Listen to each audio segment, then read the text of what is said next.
Salam sejahtera kami ucapkan kepada pensyarah kita, yaitu Miss Syarifah Sari, serta rekan-rekan seperjuangan sekalian.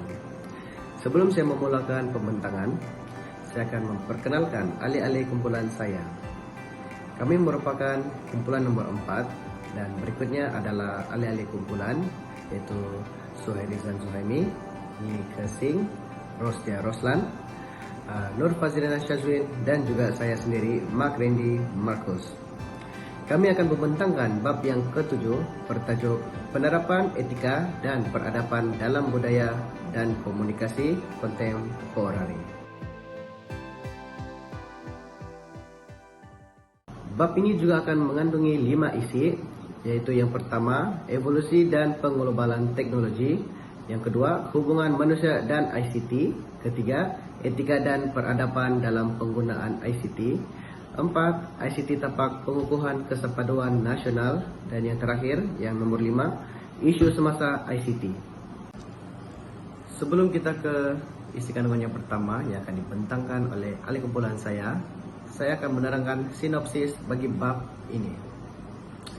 Pembinaan kesepaduan nasional sekaligus peradaban majmuk Malaysia sangat dipengaruhi oleh perkembangan teknologi semasa, yaitu Information Communication Technology ICT.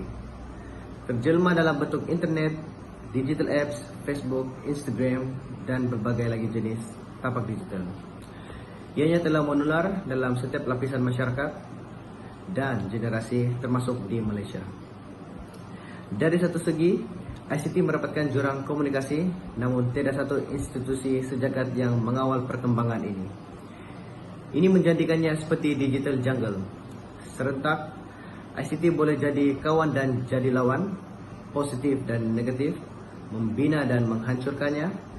Dengan berluasannya fake news melalui media sosial seperti Facebook adalah satu contoh yang sangat dirisaukan oleh kerajaan dan orang awam.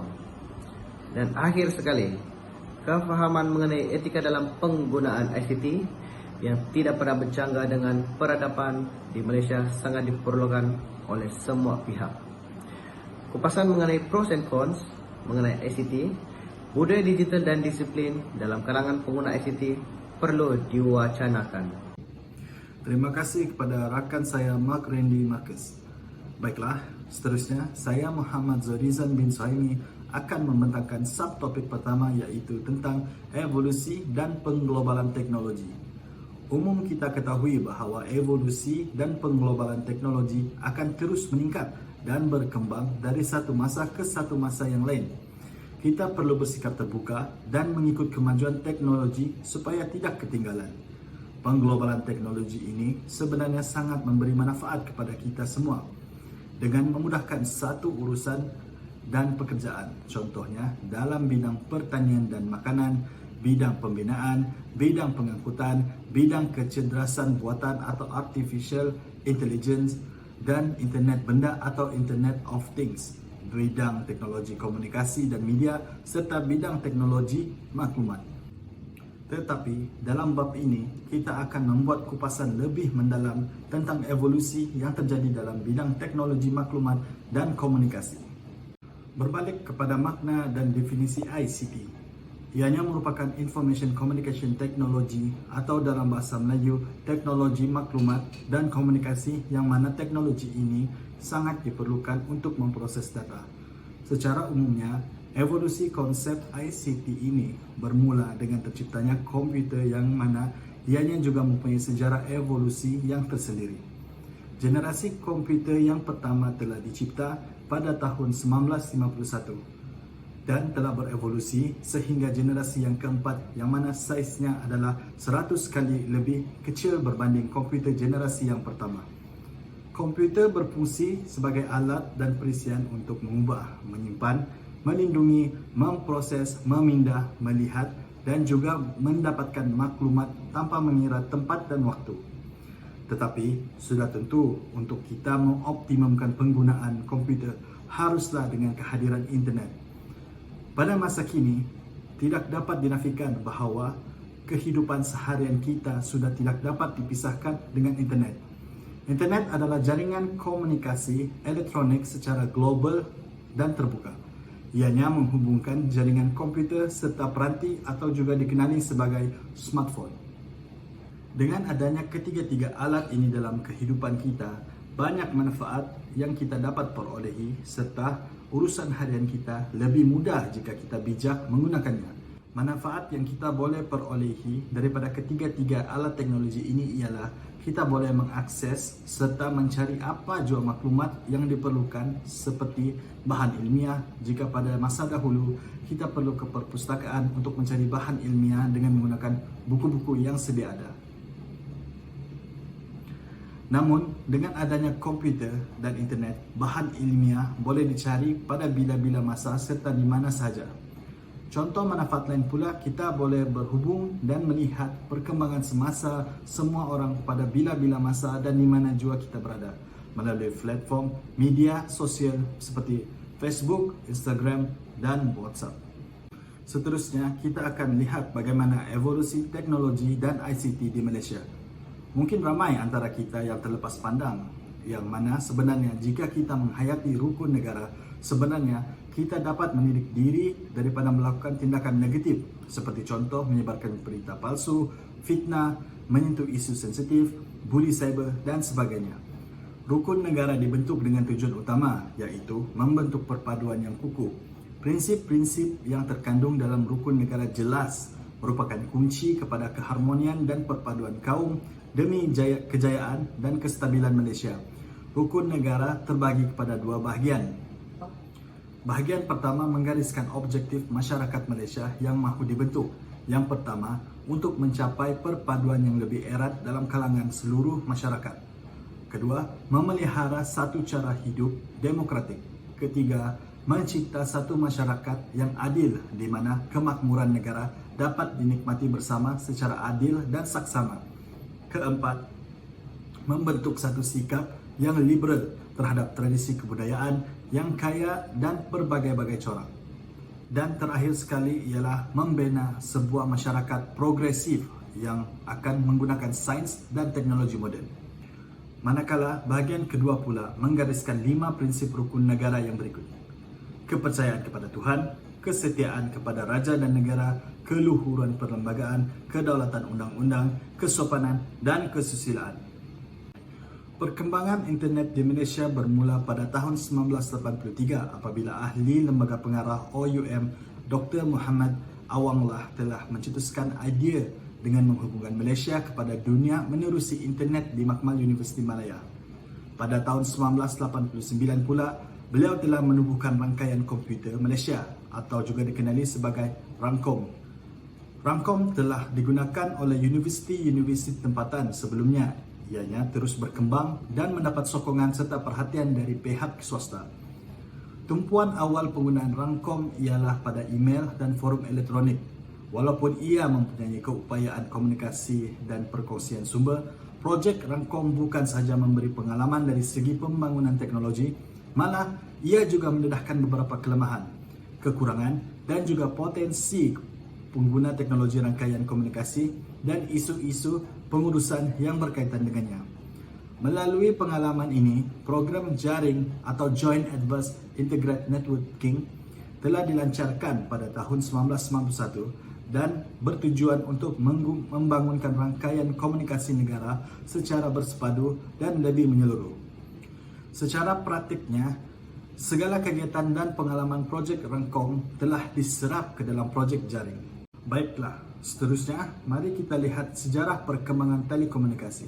Menurut Everett M. Rogers, perkembangan teknologi komunikasi telah melalui 4 era, iaitu yang pertama, era komunikasi tulisan, yang kedua, era komunikasi cetak, yang ketiga, era telekomunikasi, dan yang keempat, era komunikasi interaktif. Era tulisan ini merupakan era komunikasi pertama yang terjadi pada tahun 1041 sebelum Masehi. Terdapat bukti seperti lukisan-lukisan tangan di goa dan arca-arca yang banyak pada era ini. Setelah era komunikasi tulisan, muncullah era komunikasi cetak, di mana pada era ini Johannes Gutenberg telah menemukan mesin cetak dan menurutnya mesin cetak ini digunakan untuk mencetak Injil dan pada masa ini belum ramai orang yang boleh membaca. Seterusnya, berkembang menjadi era telekomunikasi. Era ini bermula apabila Samuel Morse berjaya mengirim pesanan daripada Baltimore ke Washington DC pada tahun 1844, dan itu merupakan alat telegraf yang pertama, dan barulah hadirnya beberapa teknologi lain seperti telefon, radio, dan televisyen. Selepas era telekomunikasi, muncullah era interaktif yang mana ianya merupakan era yang membolehkan semua orang berinteraksi dan memberi maklum balas ataupun feedback dengan menggunakan peranti seperti smartphone. Para ahli telah memperkenalkan pelbagai model komunikasi, seperti contoh yang kita dapat lihat dalam slide ini adalah model komunikasi daripada Aristotle, Scrum, dan juga Shannon Weaver. Mereka semua sebenarnya berpendapat bahawa model komunikasi ini merupakan satu kerangka penting bagi memaparkan elemen komunikasi yang terlibat bagi menunjukkan hubungan, sebab dan akibat. Model-model komunikasi yang dipaparkan ini sebenarnya mempunyai fungsi yang hampir sama, iaitu untuk memudahkan kesefahaman terhadap elemen-elemen dalam proses komunikasi, memberi pengertian sama ada komunikasi terlibat proses sehala atau dua hala, mengenal pasti elemen-elemen penting dalam menentukan keberkesanan komunikasi, dan menjadi panduan kepada proses penyelidikan dan komunikasi.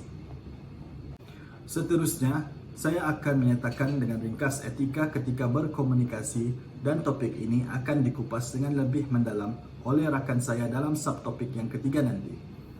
Jadi, dalam berkomunikasi, kita haruslah memastikan kita mempunyai niat yang betul dalam berkomunikasi, berkata benar, amanah, hormat menghormati, dan sesungguhnya mata pena lebih tajam daripada mata pedang. Oleh itu, kita seharuslah berhati-hati ketika berkomunikasi. Sebagai rumusan bagi subtopik pertama ini, perlu untuk kita faham tentang erti penghayatan, yang mana penghayatan ini merangkumi pengetahuan kita, yang mana kita juga perlu memahaminya serta mengamalkannya. Seterusnya adalah etika. Ini termasuklah aspek moral dan akhlak. Kita juga perlu untuk memahami tentang peradaban dan budaya-budaya yang wujud, sama ada budaya tradisional dan moden. Seterusnya adalah informasi. Kita perlu faham dan tahu cara untuk mendapat informasi dengan tepat melalui sumber-sumber yang boleh dipercayai, serta kita juga bertanggungjawab dalam apa jua informasi yang kita sampaikan kepada orang lain. Seperti yang ditegaskan oleh Suruhanjaya Komunikasi Multimedia Malaysia (SKMM), tidak pasti jangan kongsi. Seterusnya adalah komunikasi. Dalam aspek ini, kita perlu memahami cara berkomunikasi dan dengan betul agar mesej yang ingin disampaikan dapat diterima dengan betul dan positif. Dan yang terakhir, kita perlu memahami teknologi sama ada ianya keperluan ataupun sebagai satu alat yang boleh memanipulasi kehidupan seharian kita. Sudah tentu, teknologi merupakan keperluan yang memberi impak positif jika digunakan dengan baik. Tetapi teknologi juga boleh memberi kesan buruk kepada kehidupan seharian kita jika kita terlalu bergantung dengan teknologi, seperti contoh gadget ataupun smartphone. Jika kita menghabiskan masa dengan gadget dan smartphone, kita tidak akan berinteraksi dengan orang sekeliling kita, dan itu akan mewujudkan jurang dalam kehidupan sebenar kita. Baiklah, sekian daripada saya. Seterusnya, saya akan serahkan kepada rakan saya, Lee Kesing, untuk membentangkan subtopik yang kedua. Dipersilakan. Terima kasih kepada rakan saya Zuhairizan atas pembentangan subtopik pertama tadi. Izinkan saya untuk teruskan pembentangan ini ke subtopik yang kedua, iaitu hubungan antara manusia dan ICT. ICT seringkali dilihat sebagai alat yang mempercepatkan banyak urusan manusia, yang memudahkan dan meringankan beban kerja, yang membantu komunikasi lebih efisien, dan untuk menghubungkan sesiapa sahaja walau di mana sahaja pada setiap masa. Dalam slide ini menjelaskan apakah manfaat yang ICT berikan kepada penggunanya. Pada slide seterusnya, kita akan melihat ICT seringkali dilihat sebagai beban. Slide ini akan menunjukkan Walaupun ICT ini mendatangkan manfaat, ia juga mendatangkan beban. ICT akan menjadi beban kepada golongan warga tua kerana ia menjadi kerja kepada mereka yang tidak menguasai teknologi baru. ICT juga menjadi beban hidup kerana tuntutan kerja 24 jam 7 hari seminggu. ICT juga menjadi beban seharian kerana dikejar pemiutang, iaitu notifikasi-notifikasi untuk membayar hutang. ICT juga menjadi beban hidup baharu seperti bully cyber, hate speech, dan mangsa scam. Tahukah anda bagaimana diwujudkan prefix teknologi bagi menunjukkan konsep teknologi baik atau tidak baik? Teknologi sememangnya mendatangkan manfaat kepada manusia sekiranya digunakan dengan cara yang tepat. Dalam slide yang ketiga, kini ICT adalah sebahagian daripada cara kita menguruskan kehidupan dan cara bekerja setiap hari. Cara kita tidak boleh dielakkan daripada menggunakannya. Cara kerajaan melatih masyarakat menggunakan teknologi sebagai sebahagian proses tadbir urus dan pembangunan negara. Dan juga cara kita menguruskan urusan keuangan dan jual beli kita. Slide ini menjelaskan bahawa ICT sudah menjadi sebahagian dalam kehidupan kita. Kita tidak boleh dielakkan menggunakan ICT kerana ia sudah menjadi mandatori kepada kita untuk menggunakan ICT setiap hari. Dalam slide ini mari kita lihat. ICT kini muncul dalam pelbagai bentuk app, social media dan mode penjagaan baru. Jadi di mana kita sekarang? IR4, adakah ia menakutkan kita ataupun ia menjadi warna kehidupan baharu masyarakat? Pada hari ini kita berada di IR 4.0. Mengapakah saya mengatakan begitu? Kita boleh lihat First Industrial Revolution IR1 menggunakan teknologi yang ringkas dan tidak menggunakan elektrik. Hanya masuk dari IR2,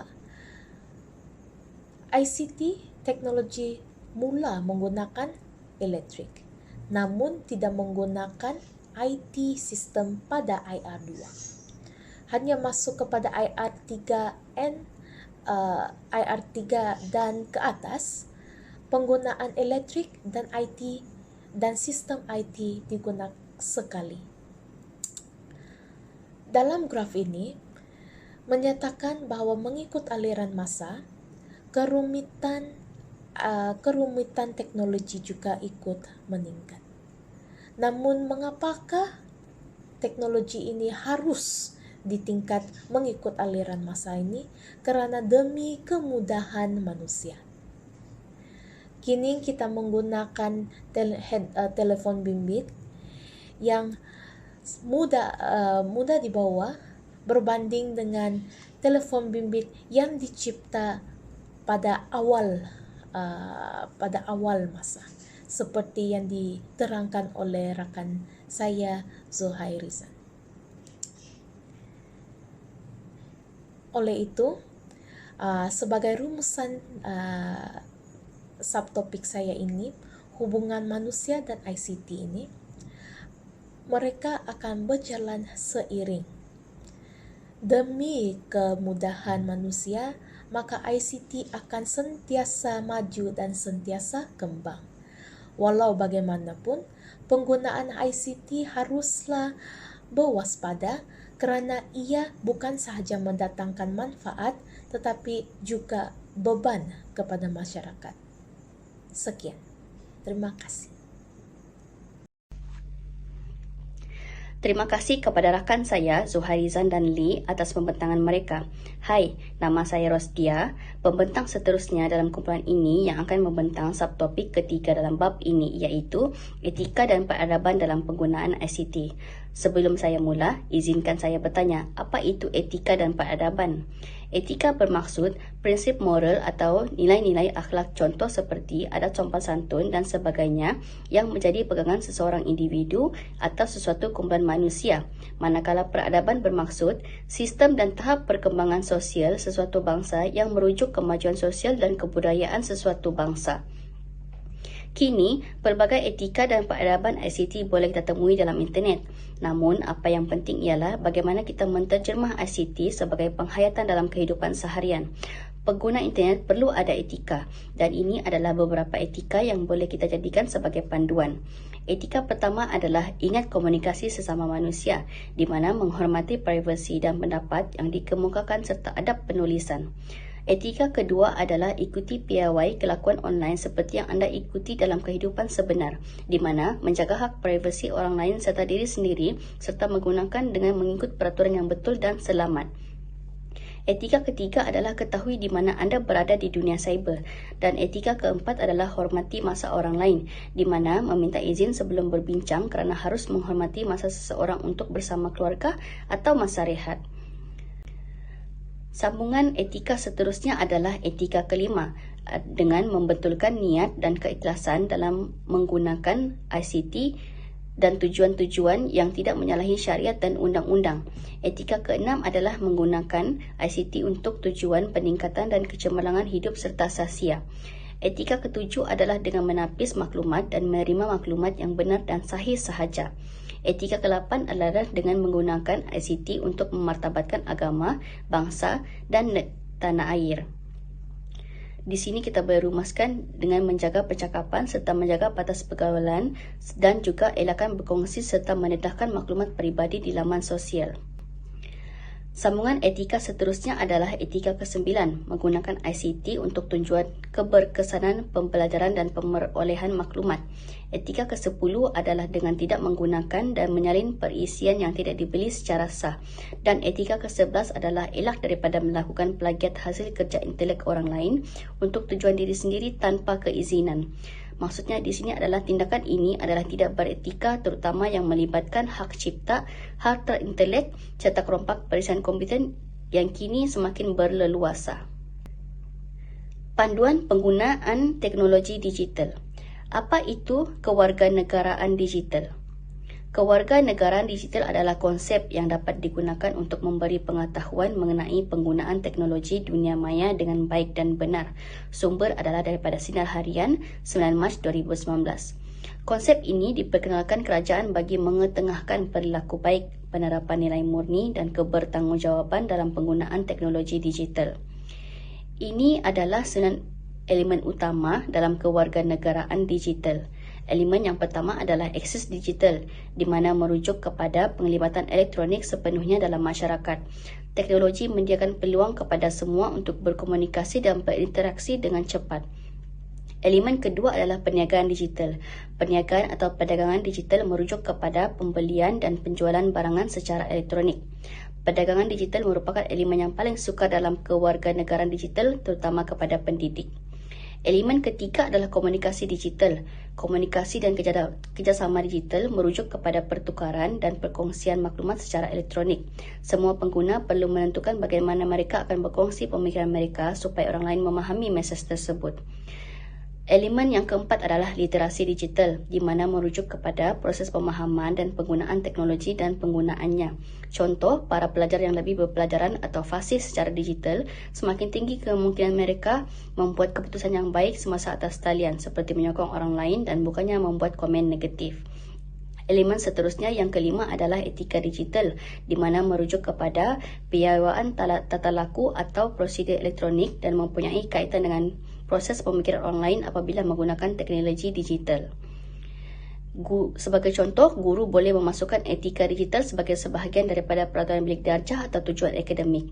Elemen keenam adalah undang-undang digital di mana merujuk kepada tanggungjawab elektronik untuk tindakan dan perbuatan dan mempunyai kaitan dengan penciptaan peraturan dan dasar yang menangani isu-isu yang berkaitan dengan dunia atas talian. Sama seperti di dunia nyata, dunia atas talian telah mewujudkan struktur untuk melindungi mereka yang menggunakan peranti digital ini daripada bahaya. Elemen ketujuh adalah hak dan tanggungjawab digital di mana merujuk kepada keperluan dan kebebasan yang diberikan kepada semua orang dalam dunia digital. Bidang kewarganegaraan digital ini adalah mengenai membantu pelajar, contohnya memahami bahawa apabila mereka diberi peluang seperti akses kepada internet dan penggunaan produk atas talian, mereka perlu rajin membantu orang lain. Elemen ke-8 adalah kesihatan digital. Kesihatan dan kebajikan digital di mana merujuk kepada kesejahteraan fizikal dan psikologi dalam dunia digital. Teknologi menyediakan banyak peluang dan keseronokan, tetapi mengetahui cara menggunakan segmen dengan keperluan diri kita dan yang lain adalah kunci kepada kehidupan yang sihat dan seimbang. Elemen yang terakhir yang ke-9 adalah keselamatan digital. Keselamatan dan privasi digital merujuk kepada langkah berjaga-jaga secara untuk menjamin keselamatan. Ribble and Park pada tahun 2019 telah menggariskan unsur kewarganegaraan digital kepada 3 prinsip utama, iaitu prinsip menghormati, prinsip mendidik dan prinsip melindungi. Di mana prinsip menghormati ini merangkumi etika digital, akses digital dan undang-undang digital. Prinsip mendidik pula merangkumi literasi digital, komunikasi digital dan perniagaan digital. Dan terakhir, prinsip melindungi di mana merangkumi hak dan tanggungjawab digital, keselamatan digital dan kesihatan digital. Dengan mengikuti prinsip-prinsip ini, pihak berkepentingan akan memberi tumpuan kepada penggunaan teknologi individu dan tanggungjawab individu untuk melakukan perkara yang sama terhadap orang lain. Seterusnya, kawan saya, Nur Fazrina Shizwin akan menyambung pembentangan kami. Terima kasih. Terima kasih, Rosdia Roslan. Assalamualaikum dan salam sejahtera. Nama saya Nur Fazrina Shizwin dan saya akan menyambung bentangan ini di bawah tajuk ICT Tapak Pengukuhan Kesepaduan Nasional. ICT perlu dipelajari dan dipupuk juga sebagai ejen kesepaduan sosial. Pada tahun 2019, negara kita telah dilanda COVID-19 di mana pihak kerajaan mengarahkan kita untuk mengikuti perintah kawalan pergerakan di mana kita dikehendaki untuk berada di rumah mengikut SOP yang ditetapkan. Sebagai contoh di sini, saya sebagai seorang pekerja, saya menggunakan ICT sebagai platform utama untuk berhubung dengan pegawai atasan saya dan juga staf-staf yang lain seperti Zoom Meeting, WhatsApp, Google Meet dan Google Document. Oleh itu, saya harus menjaga cara saya bertutur dan cara saya berkongsi maklumat dengan mereka. Selain itu, cara menasihat dan cara berdebat juga harus dilontarkan dengan baik di platform ICT ini kerana kita tidak mahu adanya kesalahfahaman memandangkan kita hanya berhubung melalui media sosial. Selain itu, cara menonjolkan diri, cara meletakkan gambar, cara berbudi, cara menghormati orang tua, cara menyayangi orang muda, cara menyantuni etnik berbeza, dan cara hidup normal sebagai manusia dan cara mengurus privasi diri harus dipelajari dan harus dipupuk juga sebagai ejen kesepaduan sosial. Next slides adalah penggunaan media sosial mengganggu sensitiviti etnik dan agama.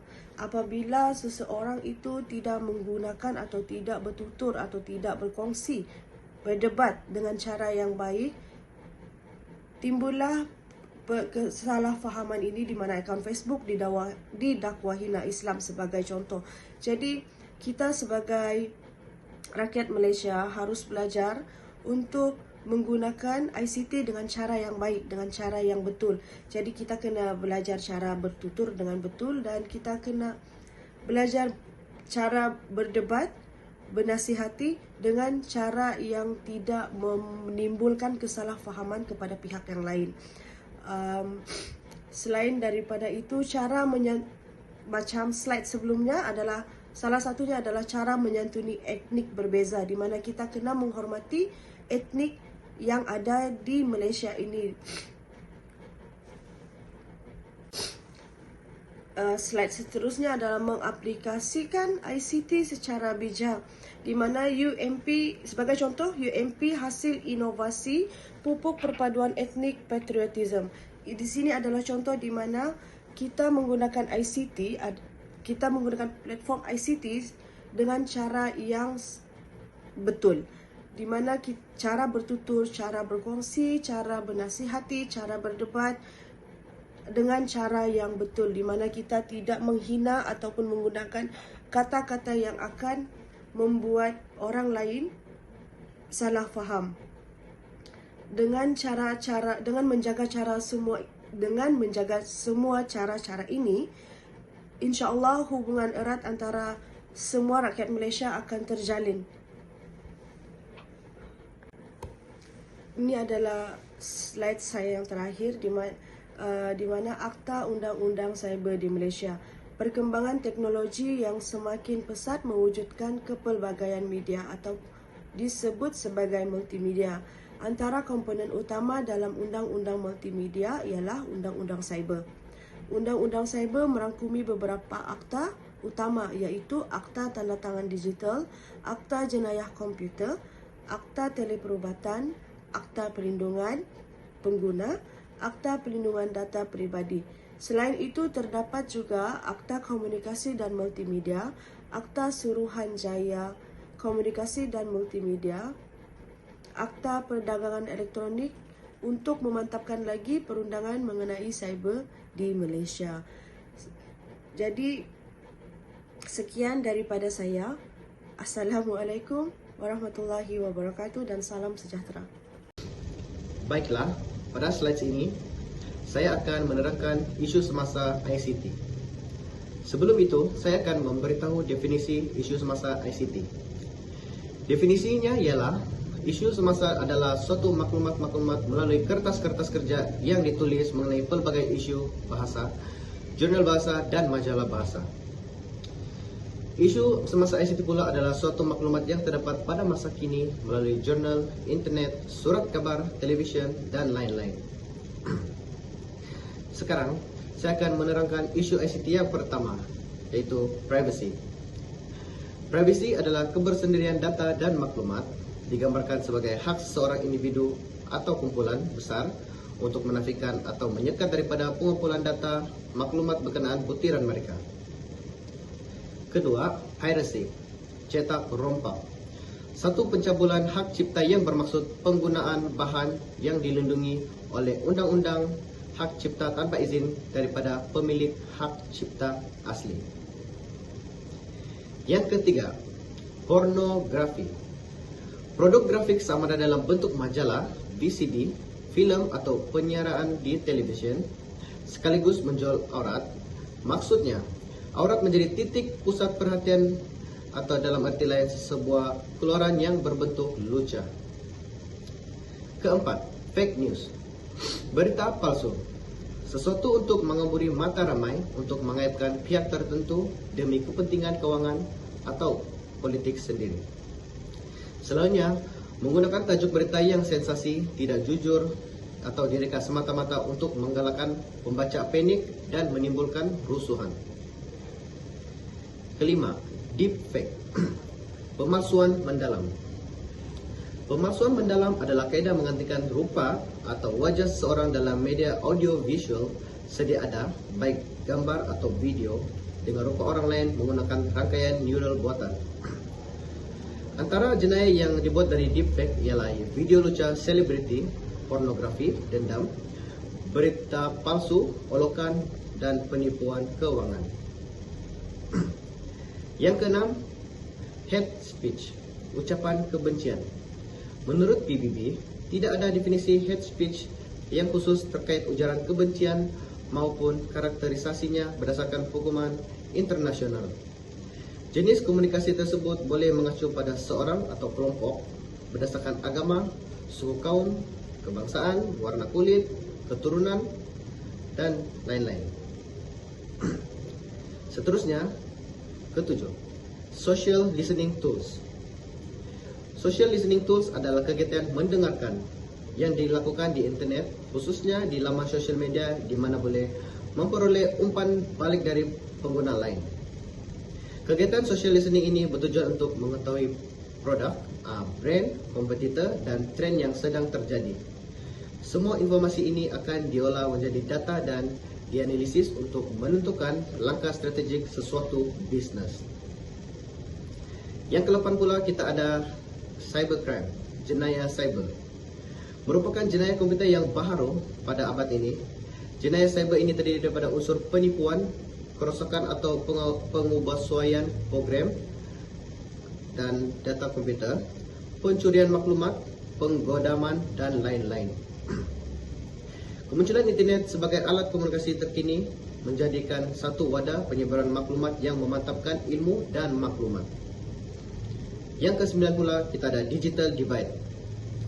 Digital divide, ketidaksamaan ekonomi dan sosial mengikut kategori orang dalam populasi tertentu dalam akses mereka kepada penggunaan atau pengetahuan mengenai teknologi, maklumat dan komunikasi. Yang ke-10 kita ada warfare weapons, peperangan cyber. Penggunaan teknologi untuk menyerang sebuah negara menyebabkan kemudaratan setanding dengan peperangan sebenar. Peperangan cyber tidak melibatkan skala, berpanjangan atau kekejaman yang biasanya dikaitkan dengan istilah perang. Yang ke-11 kita ada artificial intelligence. Merupakan kecerdasan dimiliki dan ditunjukkan sesuatu sistem beratur cara atau mesin jentera yang mampu melakukan tugas dan fungsi yang dijana seperti pemikiran manusia. Dan akhir sekali kita ada postmodernism values, iaitu nilai pasca modernisme. Falsafah pasca modern dicirikan oleh skeptisisme atau relativisme yang luas dan syak wasangka umum terhadap akal. Ia juga secara meluas menegaskan bahawa norma dan nilai intelektual dalam budaya barat adalah produk atau dalam beberapa segi dipengaruhi oleh ideologi kumpulan dominan atau elit dan sekurang-kurangnya secara tidak langsung memenuhi kepentingan mereka.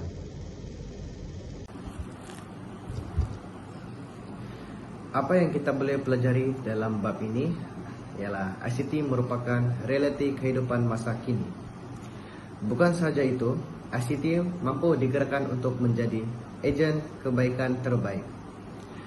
Tetapi, ICT juga seringkali disalahguna untuk kepentingan peribadi, organisasi dan politik di seluruh dunia.